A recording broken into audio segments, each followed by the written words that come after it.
प्यारे दोस्तों, इस वीडियो पे हम बात करेंगे क्लास 12th इंग्लिश के अंतर्गत जो आपका पोएट्री सेक्शन है यानी कि टेक्स्ट बुक में, इससे हम बात करेंगे इंपॉर्टेंट सेंट्रल आइडिया की।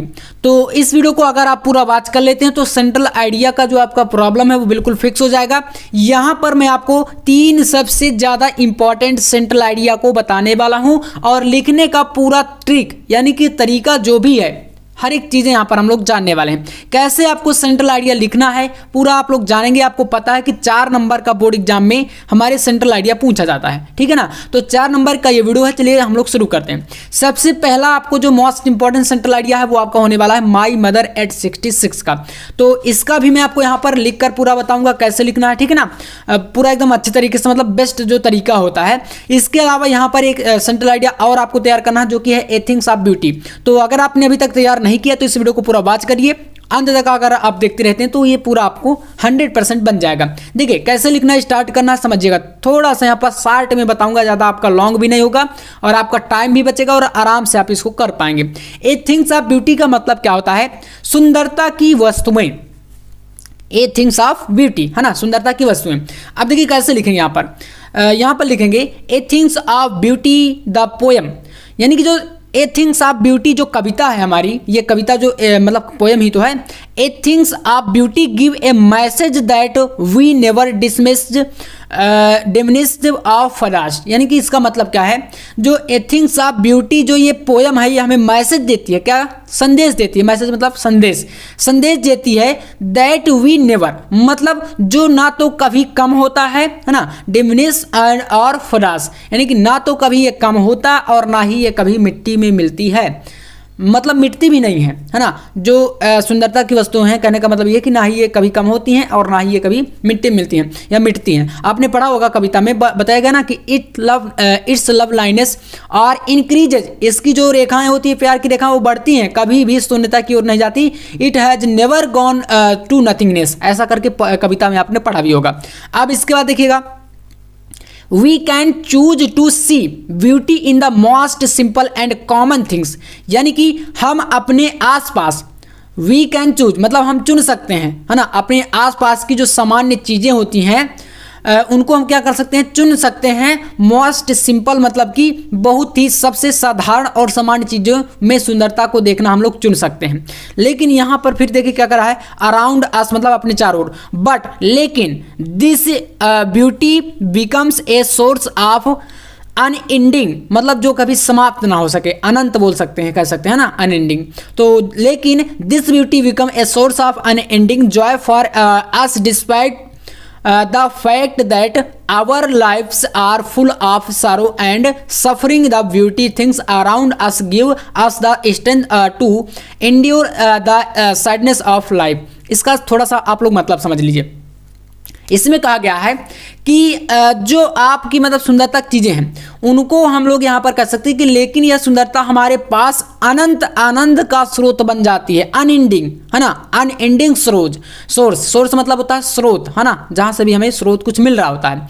तो ये क्या होता है, सुंदरता की जो चीज़ें हैं ये कभी ना खत्म होने वाली, यानी आनंद का एक प्रकार से अनंत आनंद का स्रोत बन जाती हैं। और इस तथ्य के बावजूद यहाँ पर कहा गया ना कि दिस फैक्ट या द फैक्ट मतलब होता है तथ्य, the fact that our life's, यानी कि इस तथ्य के बावजूद भी हमारा जीवन दुखों और पीड़ाओं से भरा है।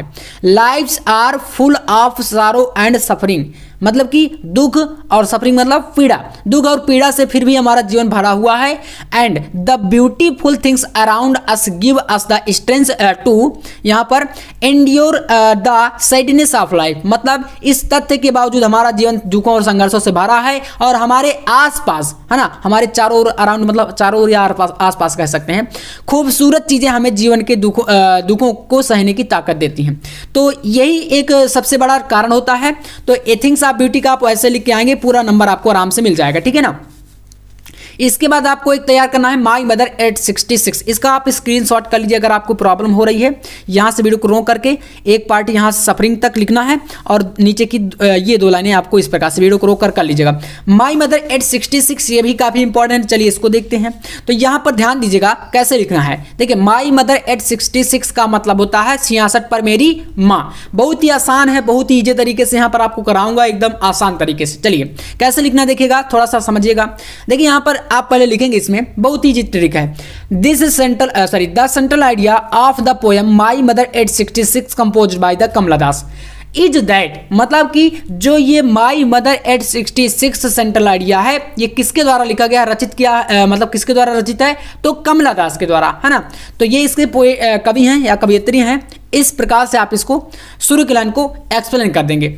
अब लास्ट में देखिए यहाँ पर इसका स्टार्टिंग करना है, शुरू आप ऐसे ही कर सकते हैं, यहाँ पर भी आप लिख सकते हैं। देखिए ये जो आपका ए थिंग्स ऑफ ब्यूटी है, इसके भी आप इसी प्रकार से कर सकते हैं कि the central idea of the poem A things of beauty is composed bye John Keats, जो भी है राइटर इसके पोएम जो भी है, इस प्रकार से लिख के आप यहाँ से लिखना स्टार्ट करेंगे तो और भी काफी बेस्ट हो जाता है, नंबर कटने का चांस बिल्कुल भी नहीं रहता। चलिए इसको समझिएगा। देखिए this poem show the fear of losing her mother of the poet's, यानी कि इस कविता में कवियत्री ने अपनी माँ को खोने का डर दिखाया है। Her mother is in the last phase of her life.